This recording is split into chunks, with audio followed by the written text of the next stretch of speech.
Baik, Pak. Selamat siang semua. Sebentar ya. Ini kurang satu Rafsan yang belum ya. Rafsan.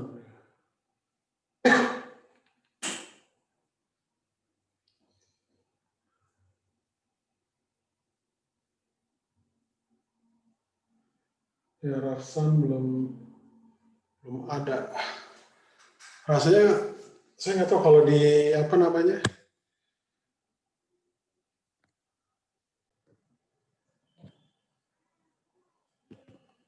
Ini kelihatan ya. Oh ini Rafsan baru masuk ya. Ini kelihatan ya.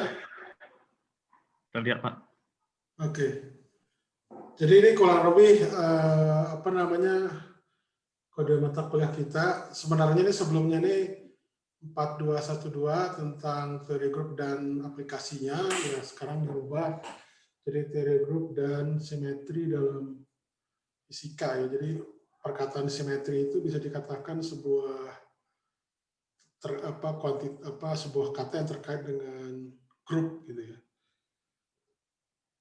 Jadi dalam kuliah ini kita membahas secara umum tentang ya istilahnya kalau di matematika itu struktur aljabar ya. Struktur aljabar itu terkait dengan grup, disebut namanya ring atau gelanggang, terus medan.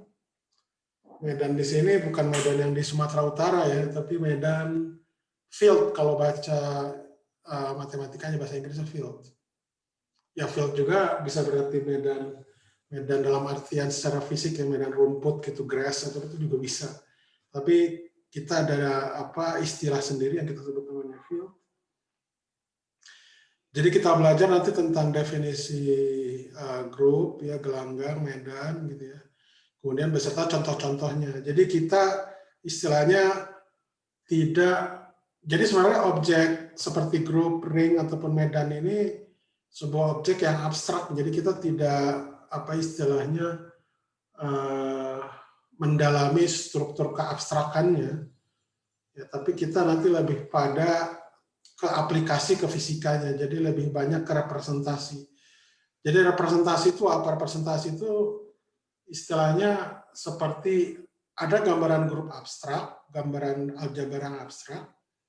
Itu nanti biasanya kita bisa nyatakan dengan sebuah yang namanya disebut representasi. Representasi itu yang dikenal dalam fisika itu ada dua. Pertama itu adalah matriks, yang kedua itu adalah representasi diferensial gitu ya. Jadi bahasa formalnya ada yang disebut representasi itu apa, tapi intinya itu seperti itu. Dan nanti biasanya kita akan ambil contoh ini biasanya ke teori-teori yang kita sudah banyak ketahui ya, seperti di mekanika Newton, kemudian nanti kita aplikasi ke teori relativistik gitu ya. Bagaimana simetrinya di sana. Kemudian teori gelombang itu juga ada, kalau Anda lihat. Nanti kalau kita sempat mungkin ke persamaan Dirac ya, tapi biasanya kita ke persamaan Maxwell dengan bersama teori Yang-Mills ya, formulasi Lagrange itu ke teori Maxwell biasanya dengan teori Yang-Mills dan Higgs gitu. Jadi mungkin kalau sempat gitu ya. Jadi tujuan sederhana ini adalah memberikan gambaran tentang simetri dalam fisika dalam konteks teori struktural aljabar ya, dalam konteks teori grup. Jadi memang nanti dalam fisika itu bisa dikatakan yang kita kenal tuh ada yang disebut namanya istilahnya gambaran ekivalen gitu ya. Gambaran ekivalen dalam artian begini. Contohnya aja sebenarnya kalau Einstein itu kita kenal dengan teori relativitas khususnya, sebenarnya juga yang menemukan yang merumuskan teori relativitas itu sebenarnya bukan hanya Einstein ya. Tapi ada orang matematis yang namanya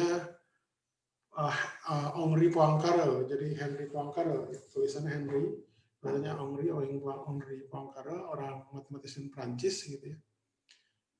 Jadi dia sebenarnya merumuskan yang disebut namanya grup Lorentz yang kita kenal sekarang. Jadi dia merumuskan grup Lorentz itu sebenarnya bisa dikatakan gambaran ekivalen dari relativitas umum, relativitas khusus misalkan.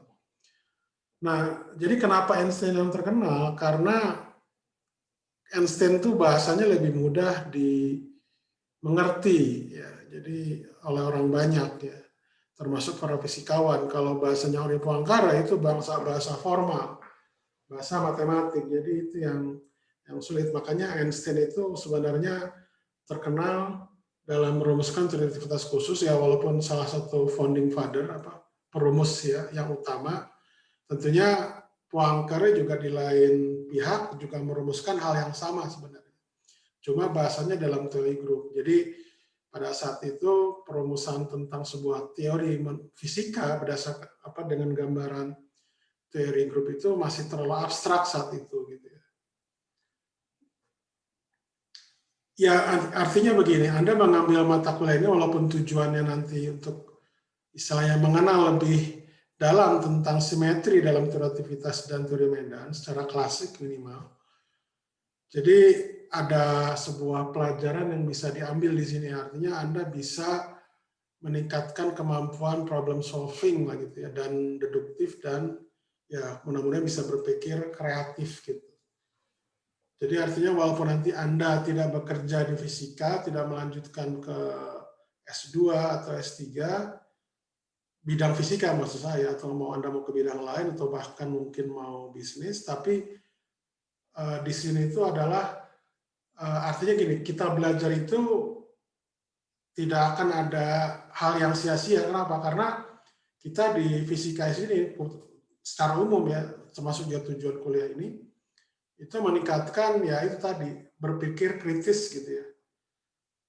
Jadi struktur berpikirnya kita diasah gitu ya. Jadi kalau istilahnya, ya salah satu syarat Anda untuk survival, ya Anda harus bisa berpikir problem solving. Dan salah satu kemampuan abad ini dan abad mendatang itu adalah critical thinking, ya, dan creative thinking. Nah, hal-hal seperti itu Anda bisa latih di kuliah-kuliah seperti ini. Harapannya saya seperti itu, ya. Ya nanti kita akan sama-sama belajar gitu tentang ini. Ada hal yang mau ditanyakan nggak tentang kuliah ini dulu dari sini? Silahkan. Suara saya cukup jelas ya? Atau ada pertanyaan? Cukup jelas suara? Jelas, Pak. Jelas, oke. Rafsan jelas? Halo Rafsan? Tidak ada. Halo. Ini sambil ketiduran, benar-benar tidur jadi. Coba dibuka itunya, dibuka kameranya, saya pengen lihat. Jangan sambil tidur lagi. Rafsan, sok dibuka kameranya, dibuka. Iya Pak. Tidur. Tadi habis di toilet saya. Oh, oke. Ya udah. Oke. Ya udah apa? Oke. Ada pertanyaan nggak tentang ini, tentang yang tadi saya jelaskan? Belum Pak. Oke, saya lanjutkan ya. Jadi ini tujuan khususnya tadi. Nah, materinya itu di sini memang nanti kita fokusnya ke Lie group ya. Ada buku Gilmore di sini, tapi nanti ini akan kita bahas kemungkinan 2 minggu mendatang kali ya. Jadi kita ini berbicara tentang hal yang umum dulu aja terkait dengan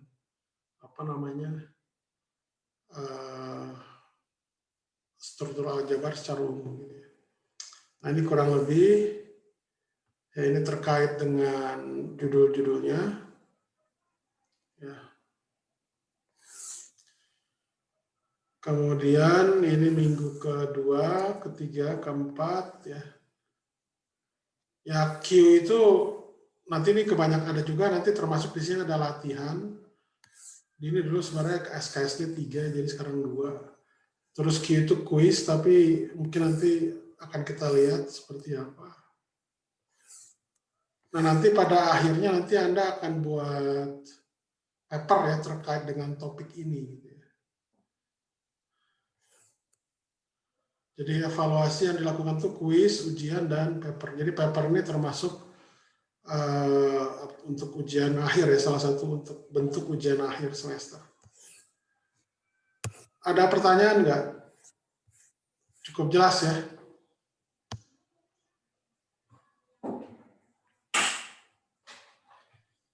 Permisi Pak, Ya, papernya cuma, apa tuh, papernya kelompok kan?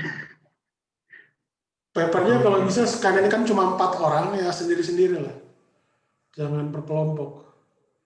Artinya paper yang sederhana aja ya, misalkan Anda misalnya di penerbangan ya, misalkan. Kan ada persoalan-persoalan misalkan mekanik di sana. Nah, kan di situ bisa Anda ambil misalkan di contoh struktur pesawat gitu ya. Ada menggunakan teori apa, nah itu di situ kan Anda bisa kelihatan. Biasanya grup yang dipakai di sana apa gitu ya, atau simetri yang dipakai di sana apa gitu. Ya terkait dengan ini aja, ketertarikan bidang Anda lah.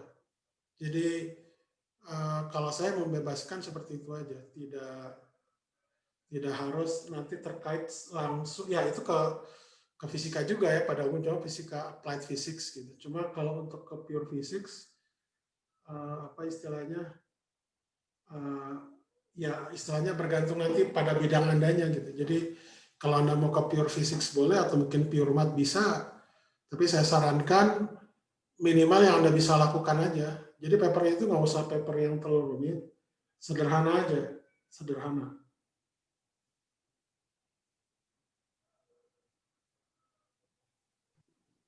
Baik Pak.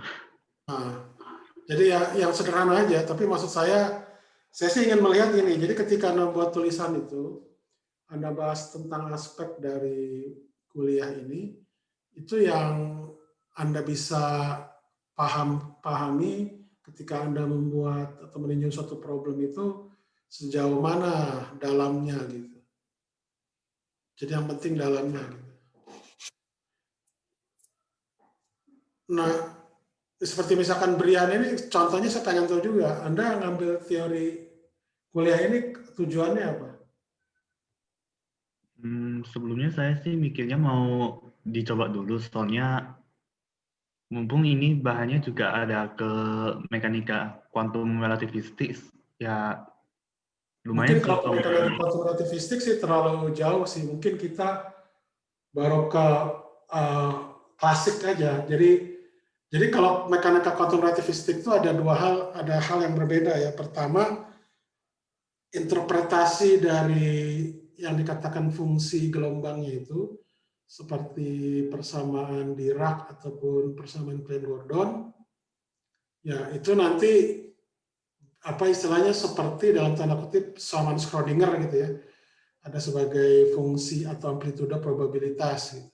Nyatanya kan Klein-Gordon itu tidak bisa. Kenapa? Karena nanti arus probabilistiknya itu dia bisa imajiner, bisa kompleks. Jadi makanya Klein-Gordon itu dia tidak bisa kita jadi acuan sebagai gambaran mekanika kuantum relativistik. Nah, yang bisa akhirnya Dirac, ya persamaan Dirac. Tapi Dirac itu walaupun persamaan yang kita lihat sederhana, tetapi penurunannya itu agak rumit lah ya. Itu nanti akan kita bisa jadi bahas kalau sempat nanti. Tapi saya ingin fokuskan di sini pada yang klasik, jadi teori medan skalar dengan spin 0 dengan spin 1 gitu. Kalau untuk spin setengah itu perlu tersendiri lah gitu ya, bahasannya. Jadi istilahnya itu untuk mekanika kuantum relativistik. Nanti kalau misalkan ada yang disebut namanya second quantization. Second quantization itu adalah field-nya tadi, yang seperti fungsi tadi medan skalar dengan medan gauge ya spin 1 itu kita kuantisasi namanya, pakai metode Gupta-Broiler namanya. Tapi itu juga di luar dari kuliah ini karena kita lebih menekankan pada aspek klasiknya gitu. Jadi solusi dari ini klasik. Ya memang mungkin kalau di penerbangan rasanya belum sampai peninjauan itu ya. Tentang teori kuantum ya rasanya masih sifatnya klasik setahu saya. Karena kan dia struktur skala besar. Kecuali kalau misalkan Anda meninjau material tentang strukturnya. Nah itu baru struktur kristal atau struktur bahan yang secara mikroskopik gitu. Nah, itu baru mungkin meninjaunya itu secara kuantum. Tapi rasanya itu kuantumnya masih fisika kuantum lah ya, atau mekanika kuantum ya. Belum ke second quantization.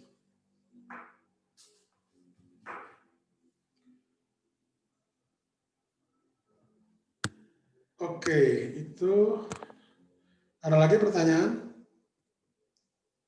Sebentar ya, nanti Anda bisa juga lihat di YouTube ya.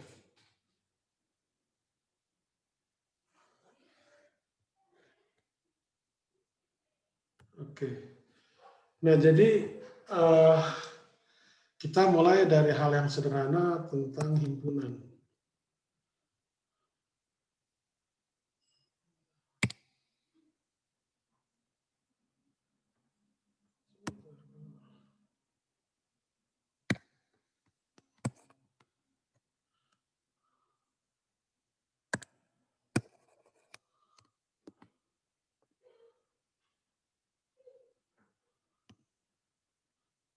Bentar.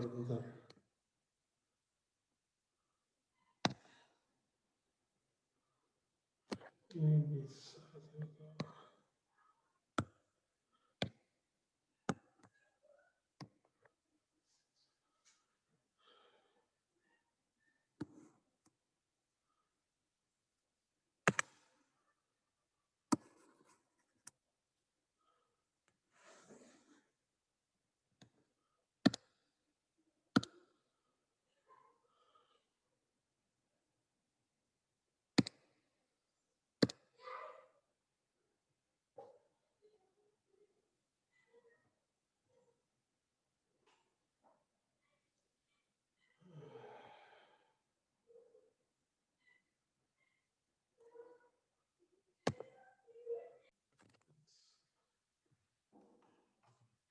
Himpunan.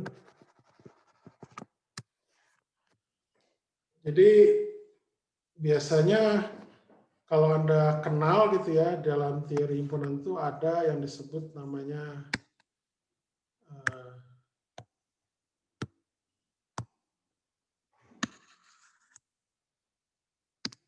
mungkin terlalu tebal nih ya, dibanding dengan ini gimana? Oke. Ini kita sebut aja ini adalah U. Kita nyebut itu adalah U itu adalah universal gitu ya. Universe gitu ya. Ini dia dalam diagram Venn ya kita nyebutnya. Ini katakanlah ini adalah himpunan di sini. Kata himpunan adalah kita sebut U gitu ya. Maaf, bukan, jangan U deh. O ya. Kita himpunan O. Ini O prime atau O komplement gitu ya. O komplement. Jadi, nah dalam himpunan ini, jadi ada yang disebut namanya operasi himpunan. Ya. Itu ada gabung atau union kita nyebutnya. Nah ini adalah irisan. Ini gabungan.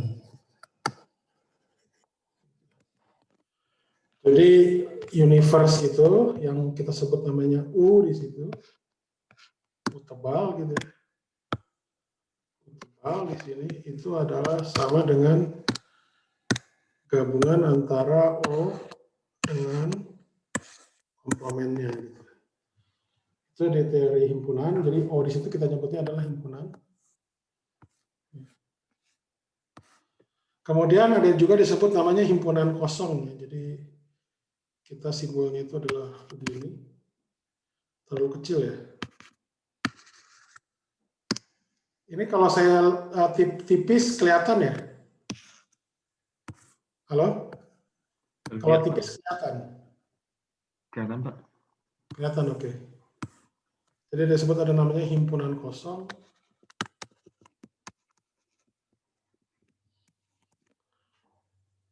Simbolnya ini. Aduh, mungkin agak jelek. Ya, bagusan. Ini gitu ya. Aduh, kok.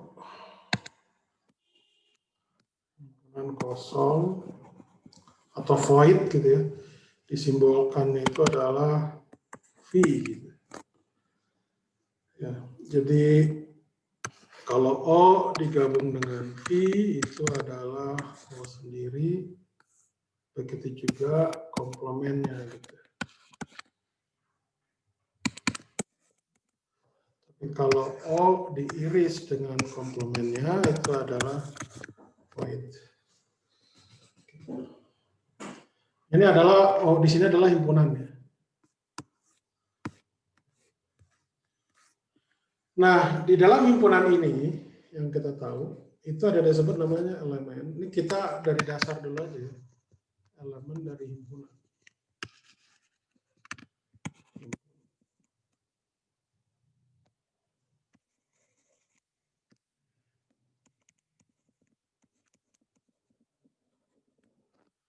Jadi kita sebut adalah X gitu ya.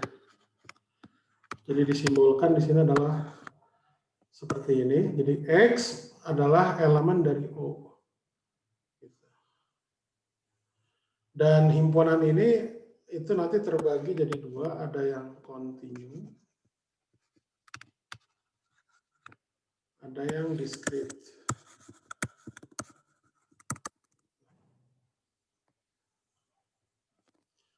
Sorry, diskrit itu kok kayak diskrit. Diskrit.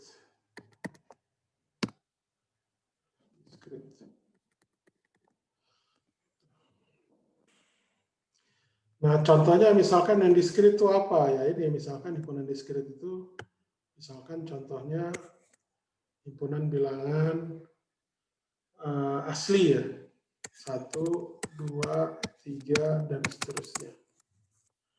Itu diskrit. Nah, kalau kontinu misalkan contohnya itu adalah bilangan real yang Anda tahu. Yang disimbolkan oleh ini biasanya ini disimbolkan oleh begini ya.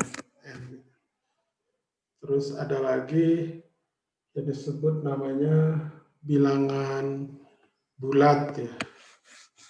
Z begini, ini adalah ini titik-titik, jadi dari banyak min 2, min 1, 0, 1 dan seterusnya. Ada yang disebut juga misalkan bilangan genap, biasanya dituliskan begini. Biasanya mulanya dari min 2, 0, 2, dan seterusnya. Kurang lebih seperti itu. Itu yang diskrit, jadi bentuknya seperti ini. Kalau yang kontinu itu adalah R misalkan, yang paling mudah yang sudah Anda kenal. Kemudian ada juga yang disebut namanya, ini terkait dengan yang disebut namanya elemen dari himpunan. Ada juga yang disebut namanya subhimpunan. Subhimpunan. Jadi misalkan ini adalah subhimpunan, itu adalah misalkan apa ya, P gitu ya. Disimbolkan tuh biasanya seperti ini. Ini bergantung konvensi ya. Jadi P subhimpunan dari O. Gitu. Nah, jadi kalau maksudnya di sini seperti ini maksudnya P di sini itu bisa sama dengan O. Kalau seperti ini. Jadi ini bergantung pada konvensi. Jadi kalau maksudnya P sama dengan O itu maksudnya ya dia sama, tidak ada yang apa, dia sama gitu maksudnya gitu. Nah, ada yang disebut namanya proper ya, bahasa Indonesianya saya kenal, disebutnya proper subset atau proper subhimpunan. Biasanya kita sebut P, misalkan P lagi di sini, tapi simbolnya ada sama dengan di sini. Jadi kadang-kala ada beberapa buku juga yang pakai subhimpunan itu ada pakai sama dengan. Maksud sama dengan itu adalah dia bisa tercakup O gitu. Kalau yang proper subhimpunan itu maksudnya P di sini itu tidak mungkin sama dengan O. Jadi dia di luar O gitu. Jadi selalu lebih kecil dari ukurannya daripada dibanding dengan O. Gitu. Kalau yang tidak ada sama dengan, dia memungkinkan P ini sama dengan O.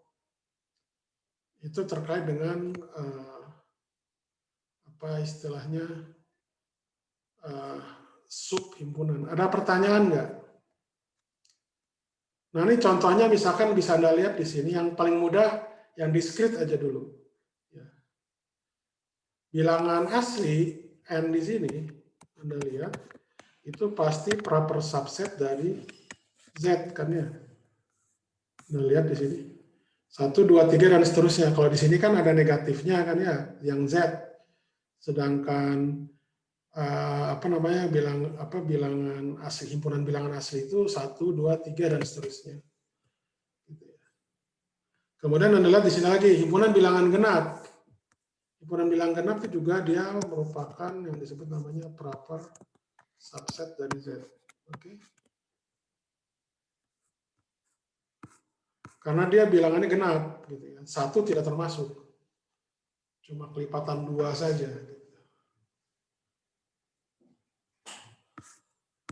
Ada pertanyaan nggak? Itu tentang teori himpunan.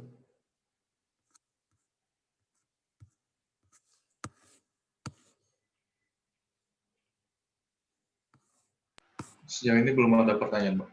Belum ada pertanyaan? Oke, good. Nah, itu contohnya ya, jadi Anda bayangkan. Nah, sekarang kalau kita tinjau sebuah himpunan O, gitu ya. Jadi ada lagi kita tinjau misalkan himpunan O.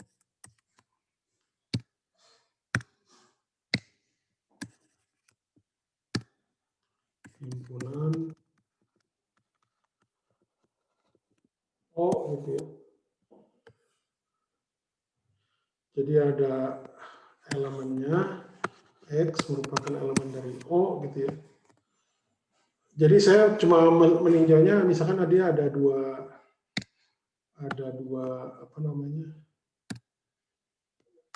sembarang lah, misalkan sembarang elemen X dan Y itu merupakan elemen dari O. Nah, ada yang disebut namanya operasi biner. Jadi operasi biner kita menyebutnya, binary operation bahasa Inggrisnya. Nah, jadi ini definisi abstrak dulu ya. Jadi simbolnya tuh misalkan bulat beginilah. Jadi X operasi biner dari Y gitu ya. Nah, jadi dia harus elemen juga dari O.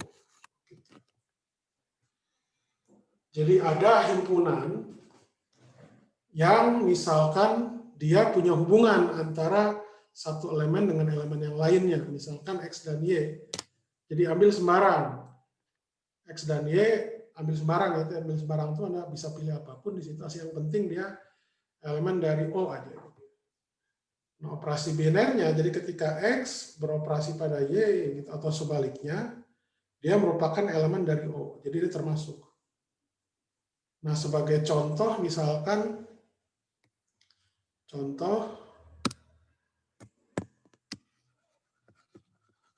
ya penjumlahan yang paling mudah, penjumlahan.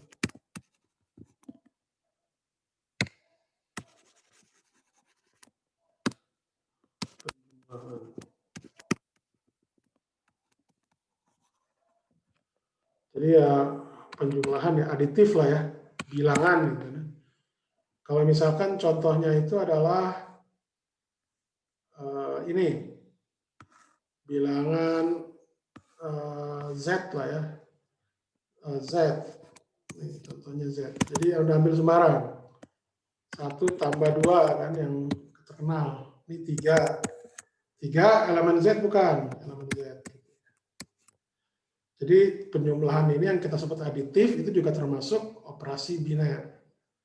Kalau pengurangan gimana? Nanti pengurangan akan ada ininya lagi, dia terkait dengan inverse dari aditif kalau pengurangan itu. Nanti akan kita bahas selanjutnya.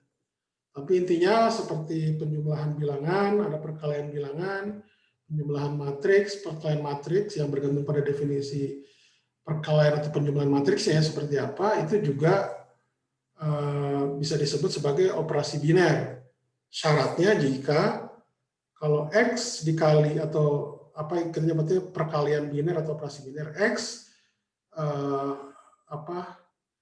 katakanlah O kali operasi biner ini dengan Y itu merupakan elemen dari O. Ini cukup jelas ya. Cukup jelas. Saya ngambil contoh ketika pelajaran Anda di sekolah dasar kelas 1 atau jangan-jangan di TK ini ya. Untuk mengingatkan.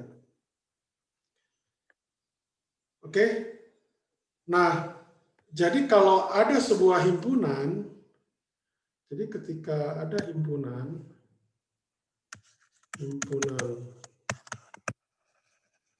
O di mana untuk setiap X dan Y elemen dari O gitu berlaku terdapat operasi biner gitu ya. Terdapat perkalian atau operasi biner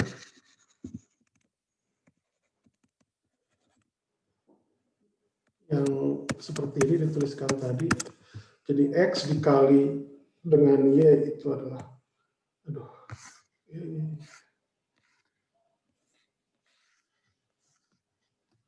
X dikali Y itu merupakan termasuk O, maka O disebut grupoid.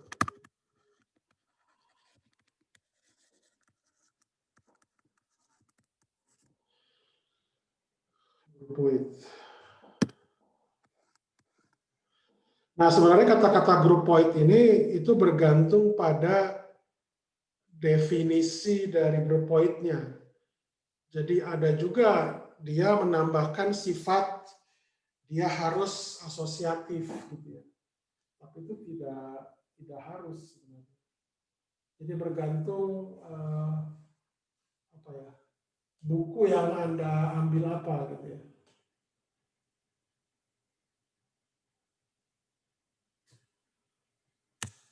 Sebentar dulu.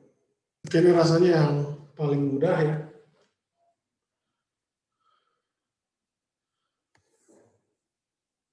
Nah, kemudian jadi tinjau misalkan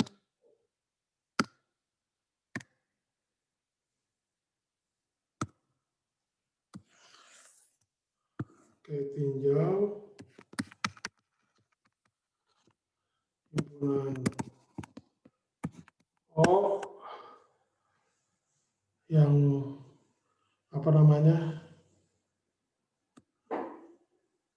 yang merupakan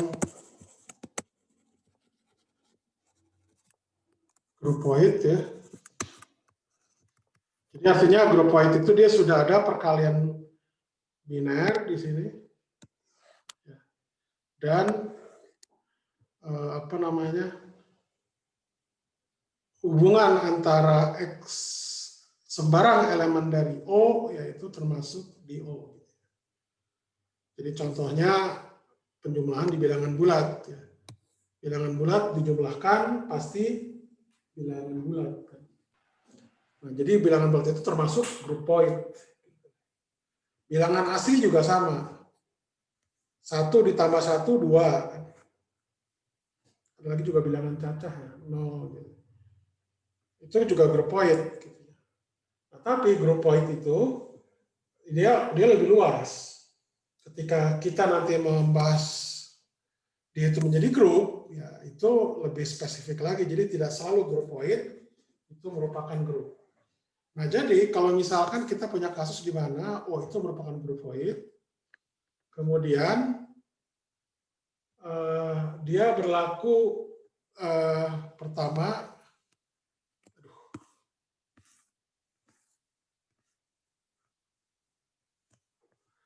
dia berlaku,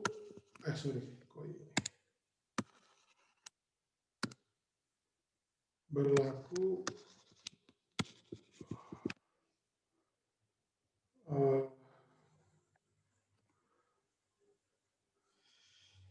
pertama itu sifat asosiatif. Asosiatif itu gini, untuk setiap katakanlah X, Y, Z dari O, ya, itu berlaku X, Y, atau X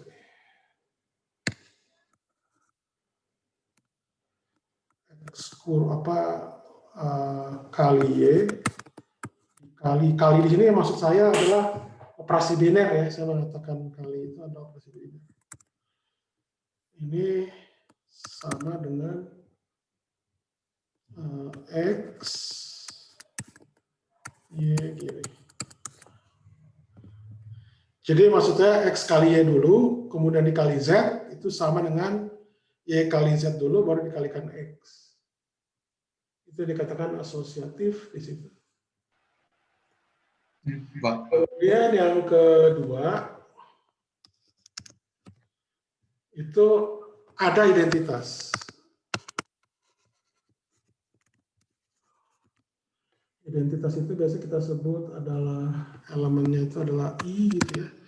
Identitas di mana XI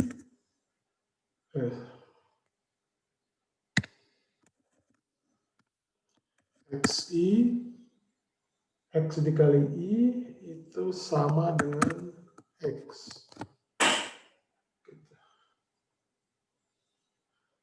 Nah, jadi ini yang disebut namanya identitas kanan. Ini identitas kanan.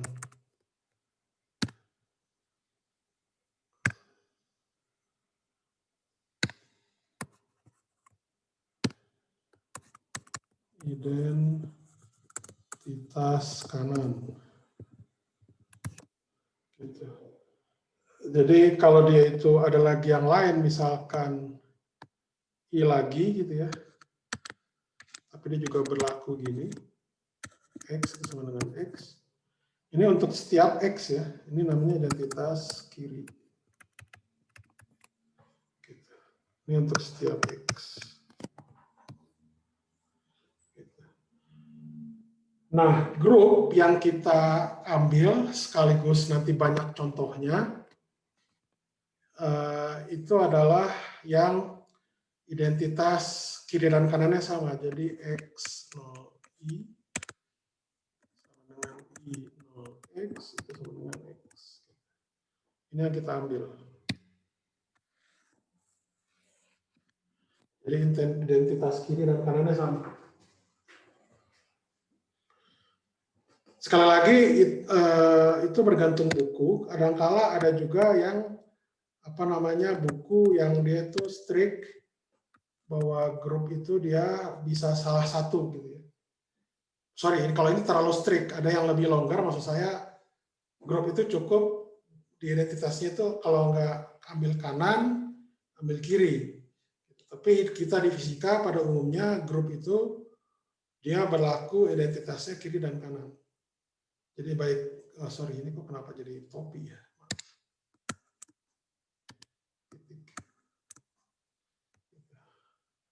Kemudian yang ketiga, itu terdapat inverse. Jadi inverse, kita bisa menyebutkan itu misalkan inverse X, gitu. Sehingga di mana X kali E gini, baik ini namanya inverse kiri, maupun inverse kanan, maksudnya inverse kiri, itu sama dengan I.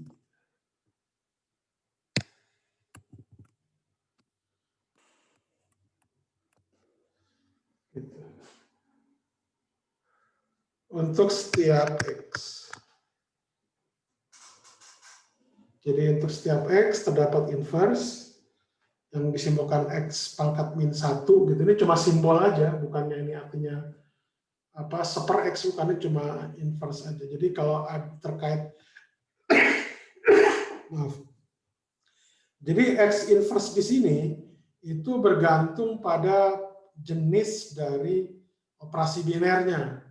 Ya, contohnya misalkan, nanti kan saya ambil contoh, seperti operasi biner terkait dengan aditif, itu identitasnya kan adalah 0. Inverse-nya tinggal dikalikan minus aja, misalkan min X gitu kan ya. Kalau perkalian itu berarti super X, gitu. Dan di situ identitasnya 1.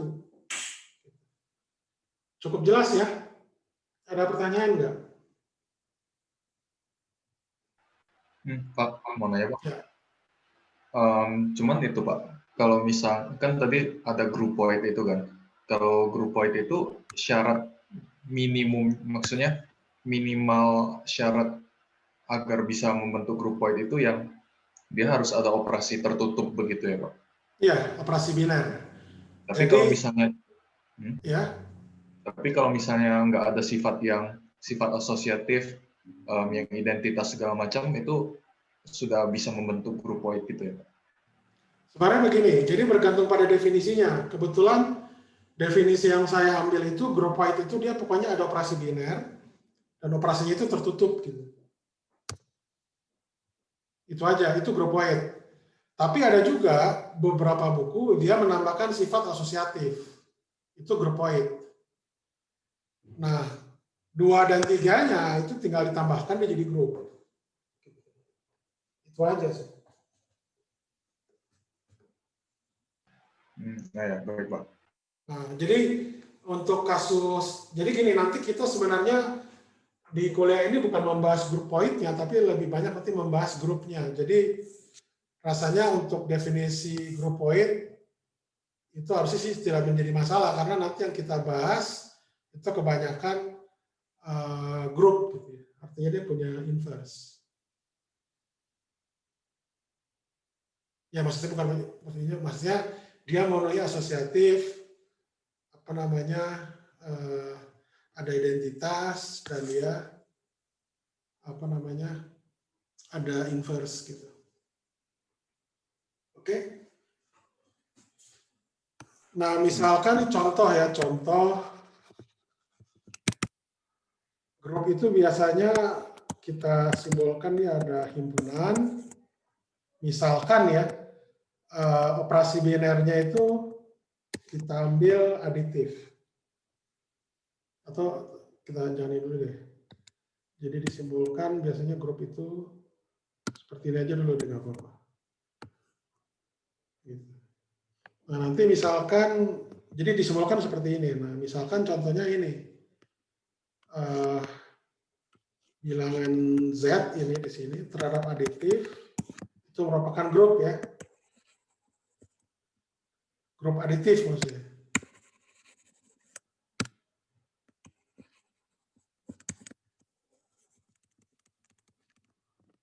Oke, Anda ambil berapa? Sembarang lah misalkan. Bilangan bulat. Ya, misalkan N, bilangan bulat. N1, N2, N3.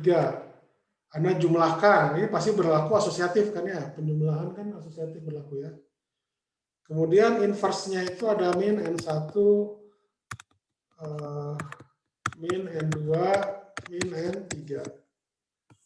Identitasnya 0. Jadi Z dia terhadap aditif, terhadap operasi aditif dia grup. Jadi kita sebutnya grup aditif. Kalau bilangan asli gimana? N. Terhadap aditif gimana?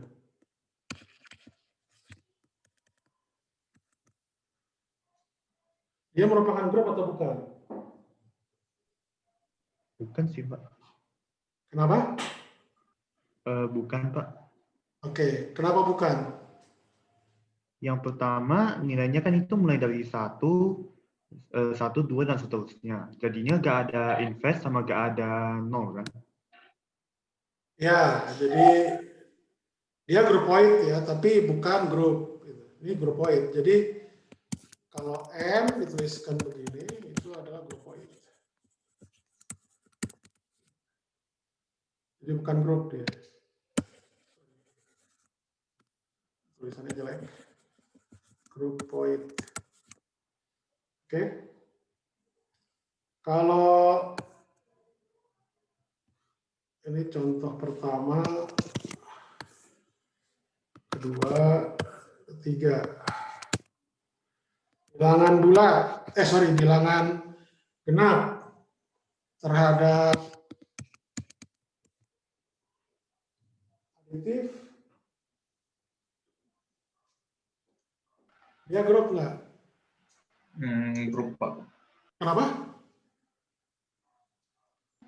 Dia grup karena misalnya dia operasinya misalnya dia sebentar, identitas ya. Ya, dia maksudnya dia punya identitas I, jadi maksudnya identitasnya 0. Ya. Gitu. Kalau misalnya kita kasih di operasi penjumlahan dijumlahkan dengan 0, dia tetap. Kemudian juga dia punya inverse, jadi Ya. dia misalnya 2 jadi -2 seperti itu ada. Ya, ini jadi grup ya. Enggak, asosiatif bisa. Oke. Kemudian kalau ini himpunan identitas aja gimana? Dia grup bukan?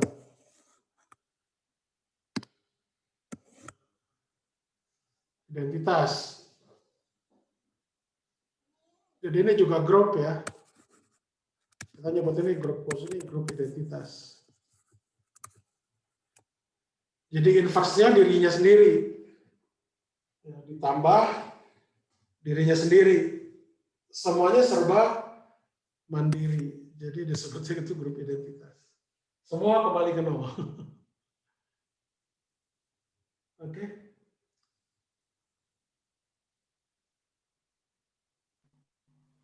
Nah, ini contoh-contoh yang Anda pakai ketika SD kelas 1 ya, penjumlahan.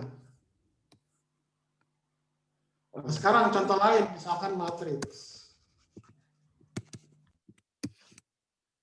Kita bicara matriks ya.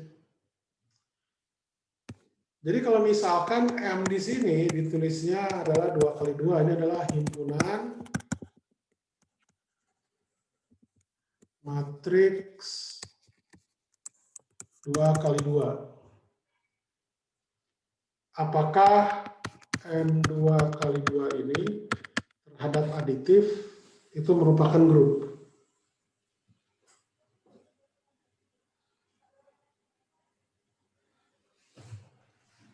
Mungkin lebih spesifik lagi ya.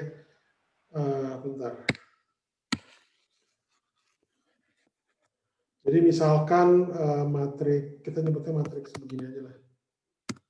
Matriks M itu, ini adalah elemen dari M2 kali 2.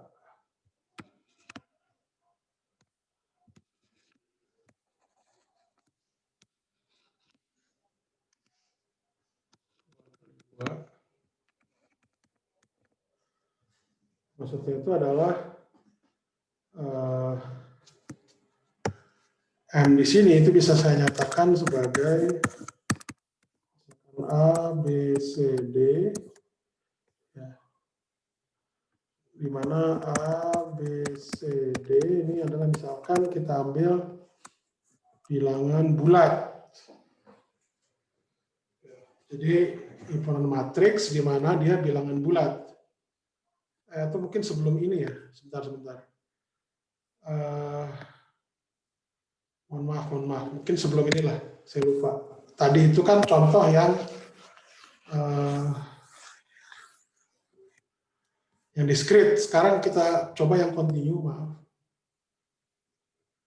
Itu yang lebih besar lagi lah. Q, pernah dengar Q kan? Ini adalah bilangan rasional. Aduh, jelek banget ya tulisannya.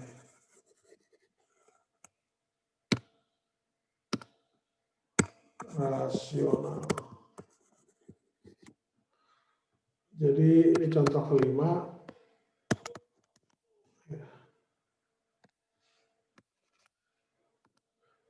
Jadi Q terhadap aditif itu juga grup ya.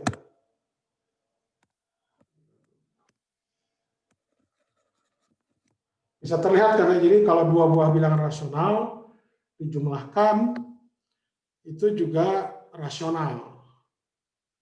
Oke. Dia ada inverse-nya, ada identitasnya yaitu 0 kan ya. Nah, ini masih yang diskrit. Yang lebih luas lagi itu adalah ini, bilangan real.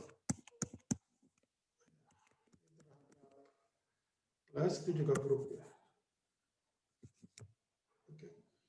Jadi kalau yang nomor 1 sampai 5 itu adalah diskrit, sedangkan yang 6 di sini itu adalah contoh grup yang sifatnya kontinu dan dia adiktif.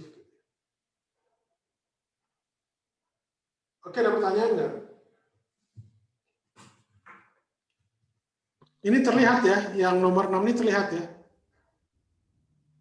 Halo? Terlihat, Pak. Oke, ada pertanyaan nggak? Sebelum saya lanjutkan ke matriks. Berarti elemen identitas sama elemen inverse itu juga harus merupakan bagian dari himpunannya gitu, Pak? Iya dong. Iya, kan dia membentuk grup. Oh iya. Iya. Dari definisinya itu. Nih. Identitas sama inverse. Permisi, Pak. Tentunya, sorry ini mungkin saya lupa bilang ya mungkin ya di sini. Bahwa I di sini itu elemen dari O. Oke, jadi di sini juga sama X inverse. Sorry. Mungkin tulisnya jangan di sini. Oke ya. Dia juga elemen dari O. Sorry. Kelupaan saya. Ini juga mungkin di sini bagusnya.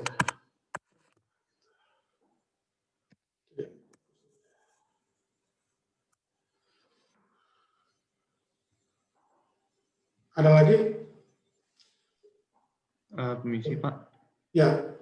Kesimpulannya itu artinya groupoid itu, satu himpunan itu groupoid jika ada operasi biner dan grup jika ditambah dengan 3 sifat tadi ya. Iya, gitu aja. Ini contohnya. Kalau ini kan grup kan, bilangan bulat. N1, N2, N3 ambil bilangan bulat. 3, 4, 5, atau 1 juga bisa. Inversnya minusnya aja. Identitasnya 0 kan. Dia pasti grup. Tapi grup aditif ya. Penjumlahan. Sedangkan yang tadi yang saya bilang itu bilangan apa namanya ini? Bilangan asli yang dari 1, 2, 3, 4. Dia kan kalau 1 tambah 1, 2. 2 tambah 1, 3. 2 tambah 3, 5. Kan itu termasuk ya di elemen N-nya, tapi dia tidak punya inverse kan, dan identitas. Asosiatif terpenuhi. Ya. Jadi dia groupoid. Gitu. Jadi groupoid itu dalam artian kebetulan dia memenuhi sifat asosiatif. Gitu. Tapi maksud saya itu groupoid itu dia sifatnya itu lebih longgar, jadi tidak harus memenuhi sifat asosiatif. Jadi yang penting dia ada operasi biner dan dia bersifat tertutup, itu kita sebut groupoid aja. Oke, ada pertanyaan lagi nggak? Itu cukup jelas ya gambarannya. Jelas, Pak. Oke, jadi yang Anda pelajari di SD juga itu bisa menjadi hal yang abstrak. Artinya gambaran-gambaran seperti di SD itu Anda bisa buat analogi ya. Jadi kalau Anda bicara tentang grup ya itu bisa Anda punya ini apa istilahnya itu namanya nih gambaran sederhana gitu. Misalkan itu groupoid, contohnya ada bilangan asli, bilangan bulat, ya, identitas, bilangan rasional, bilangan real itu semua yang Anda pakai di situ. Grup aditif yang sederhana. Kemudian kita lanjutkan lagi, kita sampai ini kan ya di 14.40 ya. Oke, 30 menitan lagi. Bentar ya.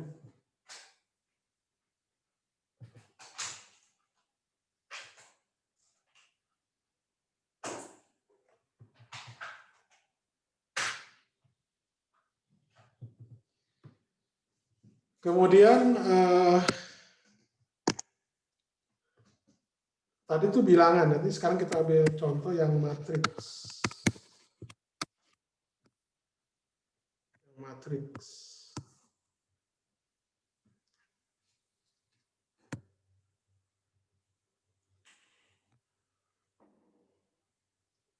Sebentar.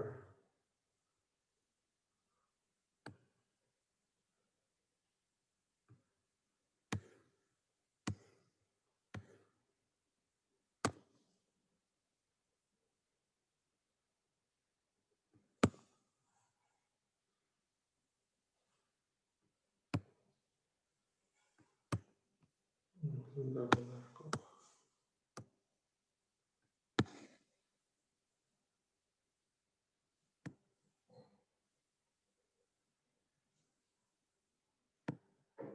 Sebentar, ini kok malah ada kayak gini ya.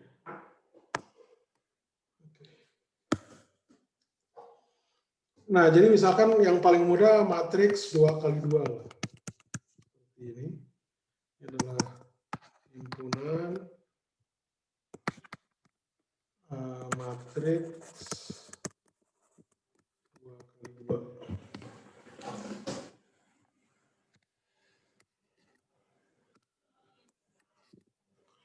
2x2. Jadi kalau itu maksudnya itu dituliskan begini.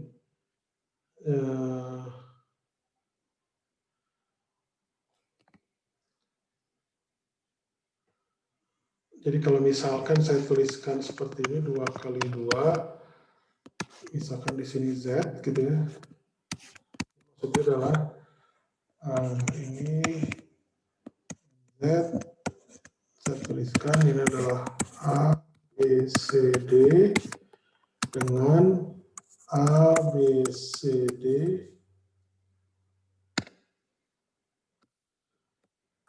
itu bilangan bulat.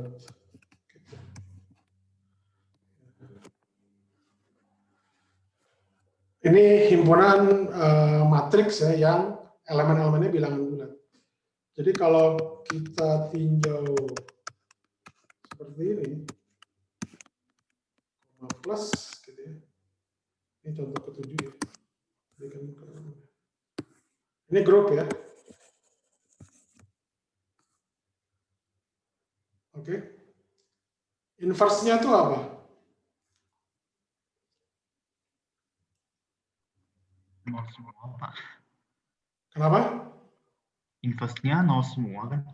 Oh, bukan. Enggak, inverse-nya itu M2, ini yang dapat min Z ini.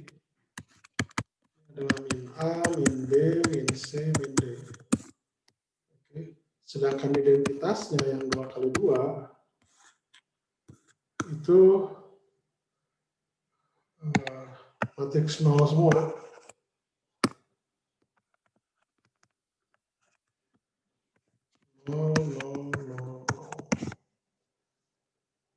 Oke. Ini identitas terhadap aditif ya. Oke. Cukup jelas ya? Ada pertanyaan?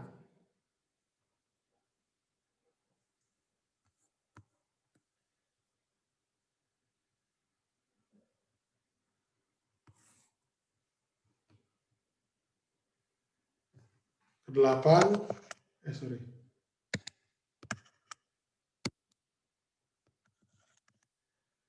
Kalau kita tinjau 2x2 tapi dia bilangan asli terhadap ini. Sorry, ini maksudnya ini adalah N ya.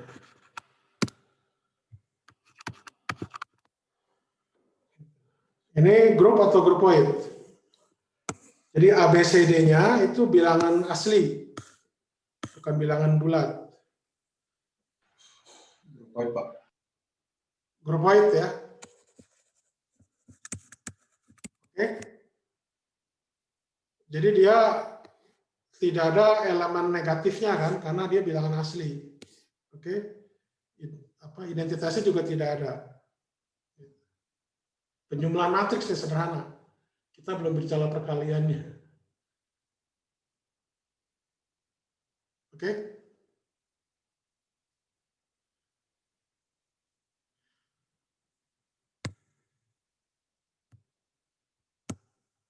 Oke.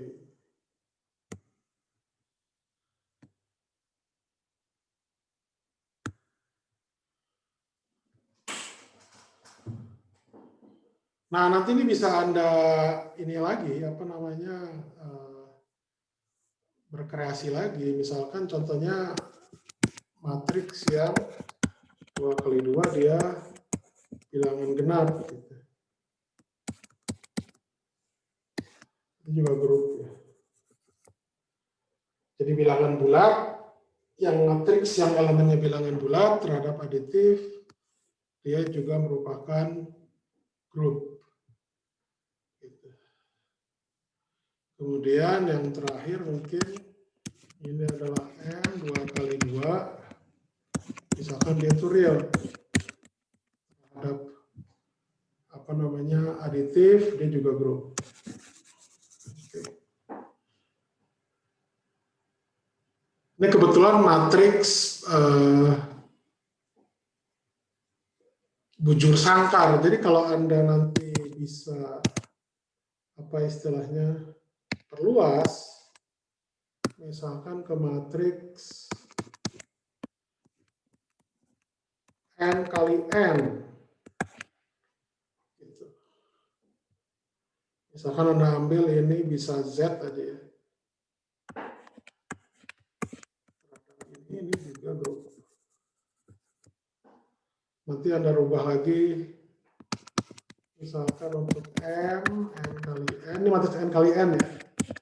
Elemennya itu real, dia juga grup.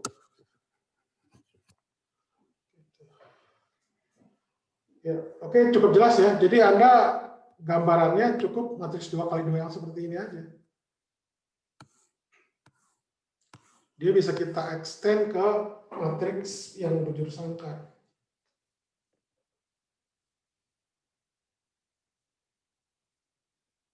Ada pertanyaan nggak? Nah, sekarang coba Anda coba. Ya. Kalau matriksnya itu N kali N, tapi N itu tidak sama dengan N. Dia terhadap aditif membentuk grup nggak gitu? Dicoba ya, dicoba. Ada pertanyaan nggak sejauh ini?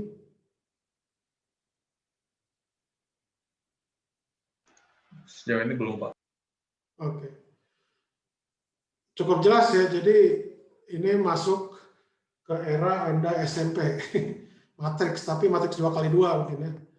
Kalau untuk yang N kali N, itu mungkin SMA bahkan universitas. Pak, mestinya yang terakhir grup sih, Pak. Apa? Yang terakhir semestinya sih grup. Yang maksudnya Ya bergantung, kalau elemennya dia itu bilangan asli kan tidak selalu. Oh ya, belum itu ya, belum dinyatakan. Ya itu aja. Jadi bergantung pada isinya gitu ya. Jadi kebetulan simbol-simbol seperti ini juga sebenarnya khusus ya. Jadi A, B, C, D itu semuanya bilangan bulat, semuanya real, semuanya rasional, itu membentuk grup.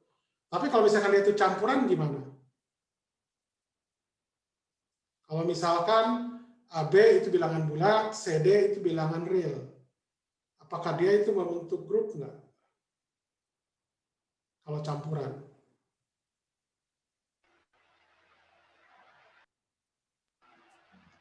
Itu bergantung elemen campurannya, Pak. Kayaknya kalau misalnya ada contohnya bilangan bulat sama real misalnya, itu masih bisa. Tapi kalau misalnya ada contohnya bilangan natural sama real misalnya, itu enggak. Bilangan natural, bilangan asli maksudnya? Ya, bilangan asli maksudnya. Maksudnya bilangan asli atau bilangan asli maksudnya?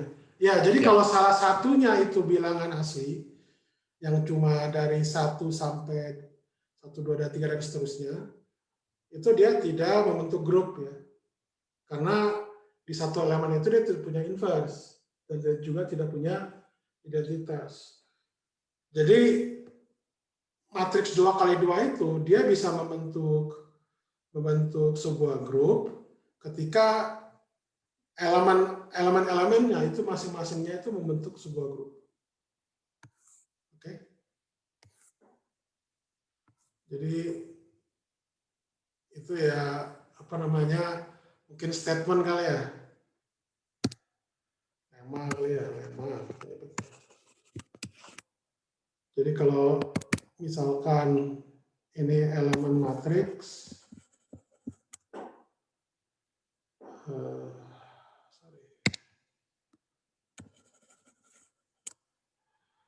elemen matriks, ya misalkan m, m, gitu ya. Sorry, ini kita nyebut ini misalkan a, n, m lah ya. Atau gini, bentuknya gini lah. Biasanya dituliskan seperti ini.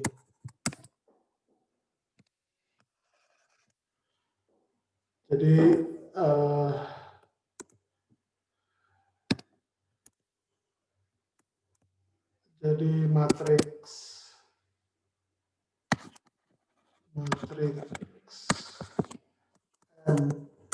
n kali n membentuk grup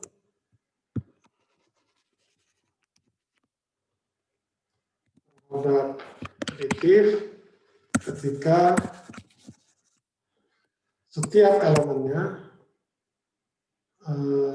untuk setiap n dan m, a, n, m juga membentuk grup. Jadi kalau salah satunya tidak membentuk grup, berarti dia tidak bisa dikatakan grup. Jadi cuma grupoid. Gitu. Cuma salah satu elemennya gitu. Contohnya tadi, kalau ada misalkan yang 2x2, Anda ambil aja misalkan yang mana nih? Misalkan yang B-nya itu bilangan asli kan.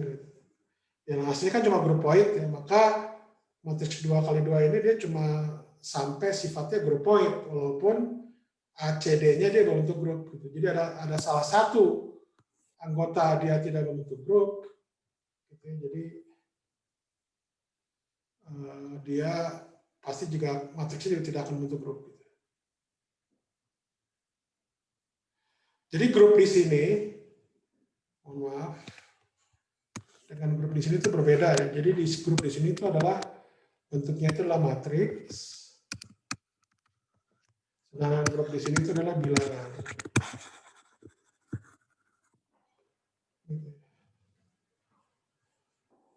Ini kita batasi ANM itu maksimal itu dia misalkan apa namanya ANM.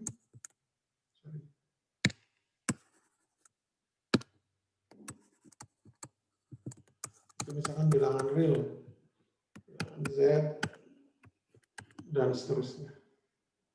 Dan subhimpunannya misalnya subhimpunan Z, subgrup.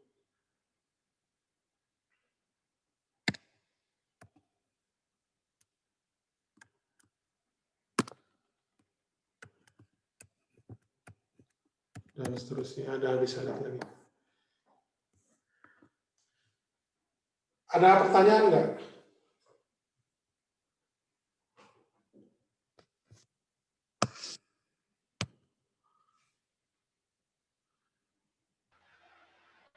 Siang ini belum, Pak. Ya ini masih inilah matematika SD lah, SD, SMP, SMA lah, ya hal sederhana.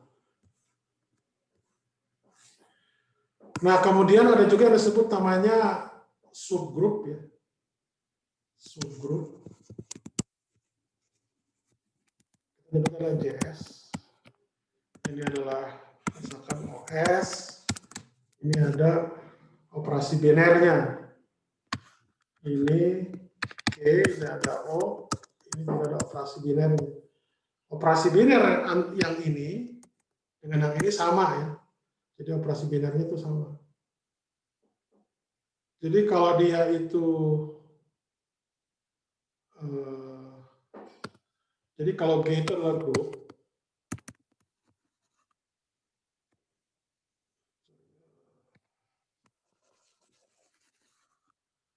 jadi kalau OS di sini itu maksudnya adalah sub himpunan dari O gitu ya.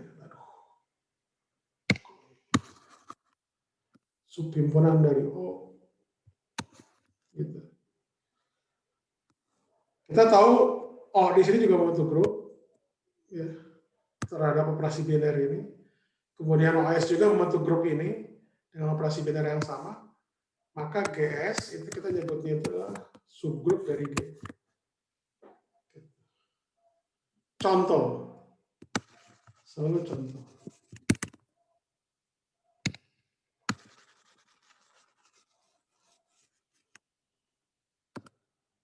Contoh,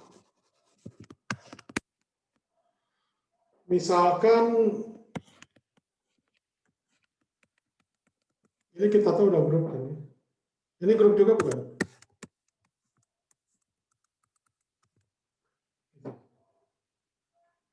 Ini the grup kan, Z terhadap aditif, the grup, 2Z bilangan bulat, maaf ini bilangan bulat, satu lagi bilangan genap, D juga grup kan. Tapi kita tahu 2Z di sini, itu adalah subgrup, proper subgrup dari Z. Maka 2Z, plus ini itu adalah subgrup dari Z plus. Atau misalkan ini yang lebih gede lagi. Ya, otomatis Z di sini itu juga proper subgroup dari R kan. Terhadap aditif maksudnya. Jadi Z plus itu subgroup dari R plus. R, plus maksudnya dari simboliknya. Oke? Itu subgroup. Jadi biasanya himpunan terkecilnya, himpunan kecil, ya, itu dia membentuk grup, itu kita sebut subgroup. Tapi syaratnya juga memang grup himpunan yang besarnya, yang mencakupnya dia itu juga harus membentuk grup, itu baru kita sebut subgroup. Kalau enggak, ya nggak bisa. Jadi syaratnya di sini dikatakan subgroup itu ketika O di sini dia membentuk grup dulu. Baru kita bisa katakan subgroup. Kalau di sini tidak membentuk grup, ya berarti dia bukan subgroup.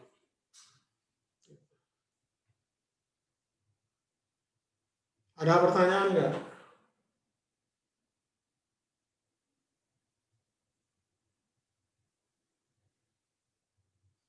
Contohnya apa misalkan?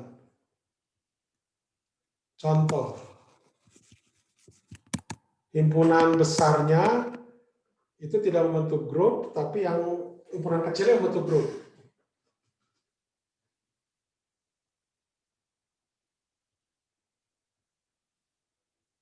Jadi misalkan contohnya gini, yang paling mudah, 01. 01 ini membentuk grup nggak terhadap aditif?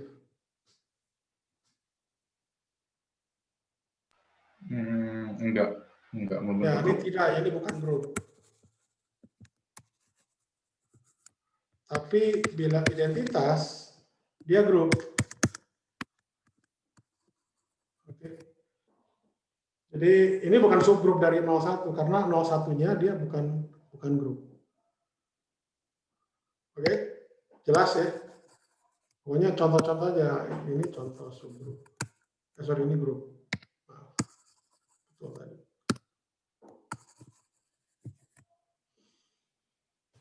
Oke, ini contohnya. Anda bisa tambahkan misalkan min 1,0,1 itu juga bukan grup terhadap penjumlahan. Jadi tapi subgrupnya dia nolnya itu dia membentuk grup. Jadi grup identitas.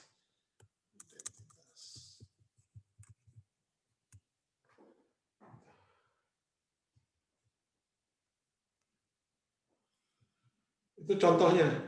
Jadi bahwa himpunan yang besarnya itu harus kita membentuk grup dulu, baru yang subhimpunannya ketika membentuk grup, baru kita katakan subgrup.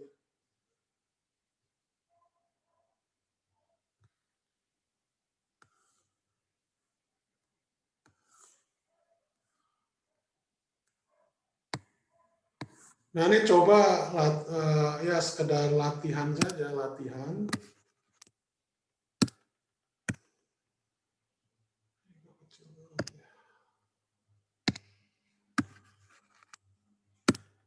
Latihan.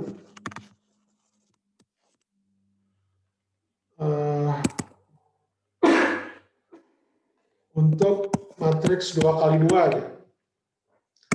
Maksudnya terserah Anda pilih apa. Ini bagaimana membentuk subgrup dari sini. Bentuk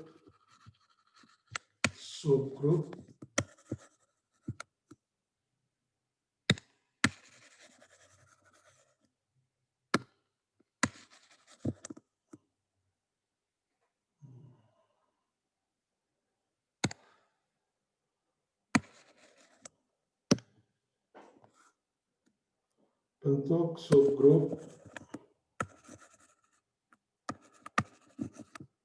dari M. Silakan Anda coba. Anda bisa mempresentasikan nggak ya? Kalau bisa lebih bagus lagi. Kurang lebih latihan yang sudah Anda kerjakan gitu.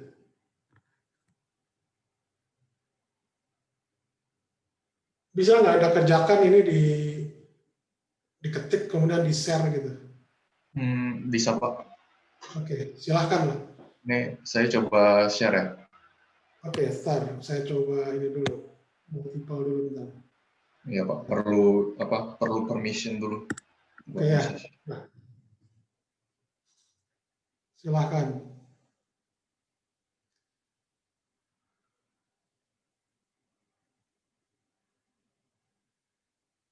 Oke, good.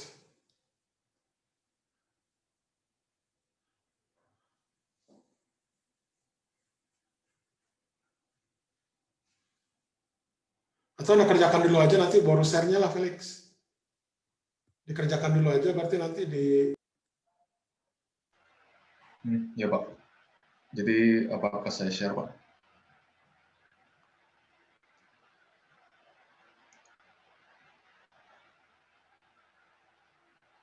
Udah bisa share kan harusnya?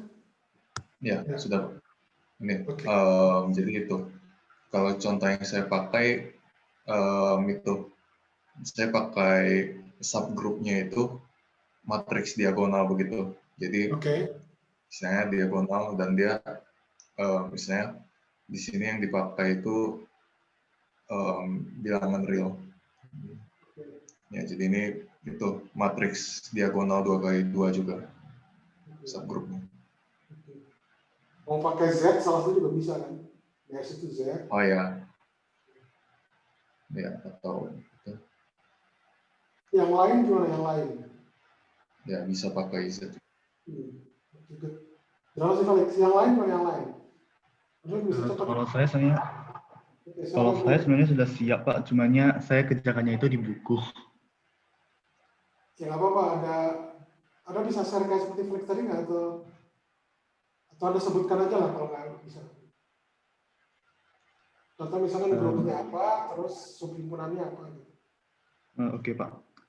Kalau saya buatnya, misalkan grupnya itu matriks 2x2 yang isinya itu bilangan real, sama subgrupnya itu kalau misal matriks 2x2-nya itu singular atau determinannya itu 0, lalu komponennya itu diambil real under addition. Kenapa? Jadi saya buatnya itu grupnya itu matriks 2x2 yang komponennya itu bilangan real. Dan subgrupnya itu matriks 2x2 yang singular, anggotanya itu bilangan real, dua-duanya under addition. Oke. Sebentar. Kalau matriks diagonal yang determinannya 0 itu dijumlahkan determinannya 0 juga gitu. Sebenarnya tidak menjamin sih Pak, cumannya kalau pas saya pikir, saya hitung determinannya, umumnya sih 0, cuma nggak tahu secara pastinya. Rasanya kalau, jadi gini, kalau Anda tambahkan bahwa itu syarat itu harus determinan sama dengan 0, ini kalau Anda tambahkan syarat ya, artinya apa? Jadi kalau misalkan penjumlahan matriks, jadi gini, kalau misalkan saya punya sebuah matriks, dia determinannya 0. Nah, apakah kalau dua matriks yang sejenis, misalkan Anda ambil bilangan real ya, gitu ya, ketika dia itu dijumlahkan, apakah itu determinannya 0 juga nggak? Gitu. Kalau tidak 0, itu berarti dia bukan membentuk grup. Jadi artinya syarat tambahan dari determinan sama dengan 0 itu Anda buang aja. Jadi misalkan, nah ini contoh yang bagus ya. Jadi kalau Anda membentuk grup, tapi nanti ada syarat tambahan tadi, misalkan seperti matriks itu determinannya sama dengan 0. Kan tidak menjamin bahwa penjumlahan itu determinannya sama dengan 0. Kan? Maka penjumlahan dari aditif itu, operasi aditif itu, operasi biner aditif itu artinya dia bukan merupakan operasi biner tertutup berarti terhadap determinan sama dengan 0. Makanya tadi saya tidak menambahkan syarat determinannya sama dengan 0 gitu di yang saya tadi kasih contoh gitu ya. Cukup jelas ya, ini cukup bagus. Jadi kalau determinan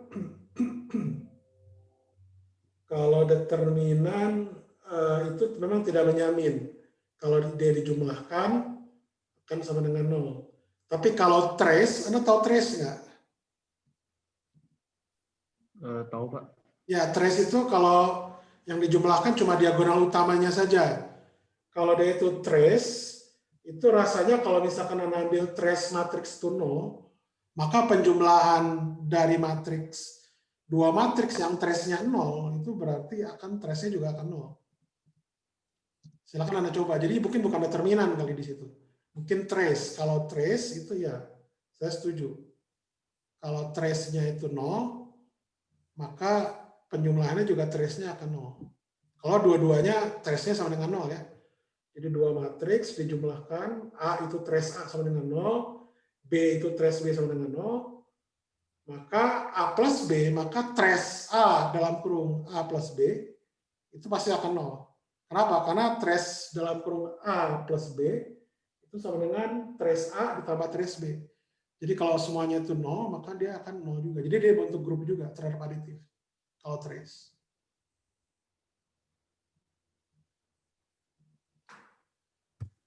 Baik Pak, cumannya, ini saya baru kepikiran lagi Pak, kalau misal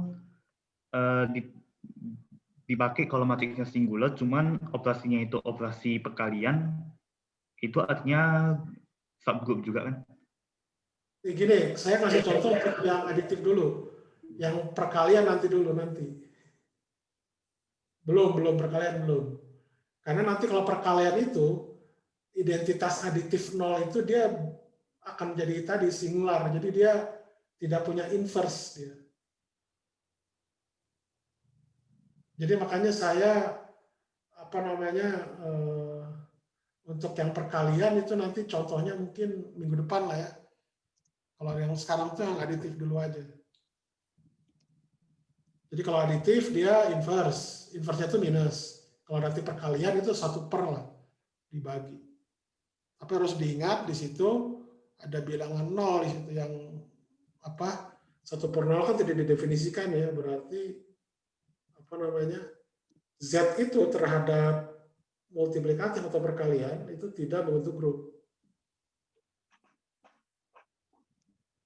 Karena 0-nya di situ tidak punya inverse. Ya, mungkin nanti akan kita lanjutkan minggu depan lah ya. Kurang lebih itu saja dari saya. Kalau ada pertanyaan yang lain?